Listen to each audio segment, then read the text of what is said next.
Raja Pedang, Jilid 8, Episode 1, karya Asmaraman S. Ho Ping Ho. Melihat temannya marah-marah, Koai Atong cepat berkata, "Sudahlah, biar kutangkapkan lagi dia untukmu." Lah sudah bangkit berdiri, akan tetapi Kua Hong berkata, "Tidak, aku sudah tak suka lagi. Tak suka main-main denganmu, aku hendak kembali kepada ayah." "Wah, jangan marah. Belum puas kita bermain-main di sini. Mari kita pergi ke tempat lain yang lebih indah. Ke puncak gunung bermain dengan awan. Atau ke dalam hutan yang penuh binatang buas.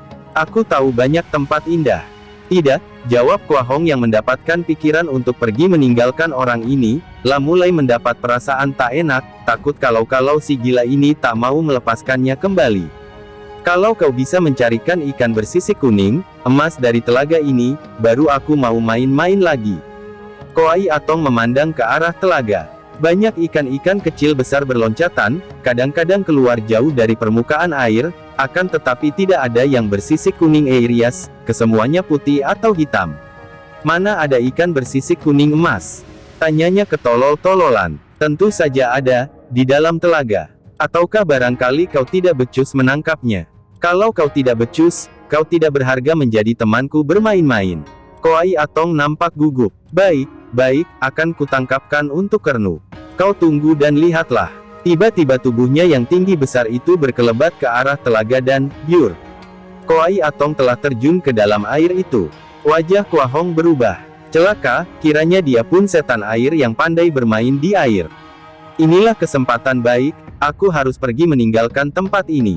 Akan tetapi sebelum kakinya bergerak, timbul perasaan malu dan kasihan di hatinya. Malu kepada diri sendiri yang seakan-akan hendak menipu Koai Atong dan kasihan kepada si gila itu.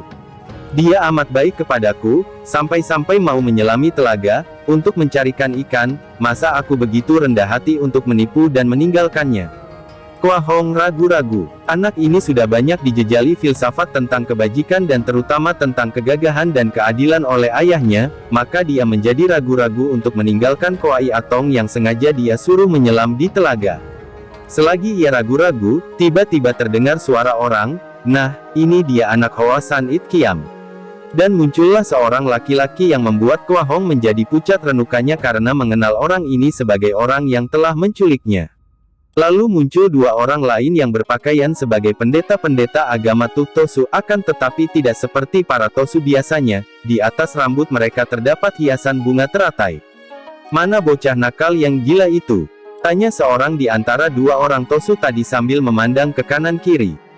Susiok berdua menjaga kalau dia muncul, biar Ticu melarikan anak ini lebih dulu, kata si penculik itu sambil menubruk Kua Hong. "Koai Atong, lekas keluar.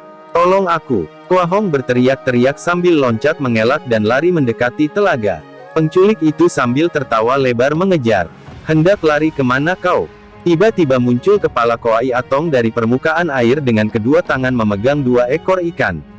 Melihat Kua Hong dikejar orang, kedua tangannya bergerak dan dua ekor ikan itu dengan kecepatan luar biasa menyambar ke arah penculik yang tak keburu mengelak lagi. "Aduh, app." Ikan pertama dengan tepat mengenai hidungnya dan entah karena kesakitan, ikan itu membuka mulut dan menggigit hidung si penculik dan ketika si penculik mengadu-adu, ikan kedua melayang tepat ke mulutnya yang celangap, terus masuk sampai ke kerongkongannya. Tentu saja dia menjadi kebingungan seperti kakek kebakaran jenggotnya. Dengan susah payah dia dapat melepaskan ikan yang menggigit hidungnya dan menarik keluar ikan kedua dari tenggorokannya. Hidungnya berdarah dan si penculik menyumpah-nyumpah, apalagi ketika melihat Kua Hong tertawa cekikikan menyaksikan pemandangan yang lucu itu. Akan tetapi melihat Koai Atong sudah meloncat naik dan kini orang aneh itu tertawa berdiri di dekat Kua Hong, si penculik tidak berani maju lagi dan malah berlari ke belakang dua orang Tosu yang menjadi susioknya, paman gurunya. Dua orang Tosu itu melangkah maju menghadapi Koai Atong. "Koai Atong," kata seorang di antara mereka yang mempunyai andeng-andeng tahi lalat besar di pipi kanannya, "harap kau jangan ikut campur dan berikan anak ini kepada kami." Koai Atong masih tertawa-tawa dengan Kua Hong sama sekali tidak mau melayani dua orang Tosu itu. Akan tetapi Kua Hong yang maklum bahwa dua orang Tosu itu pun tidak mempunyai maksud baik, agaknya teman dari si penculik tadi, segera berkata, "Koai Atong, jangan dengarkan mereka. Ganyang saja."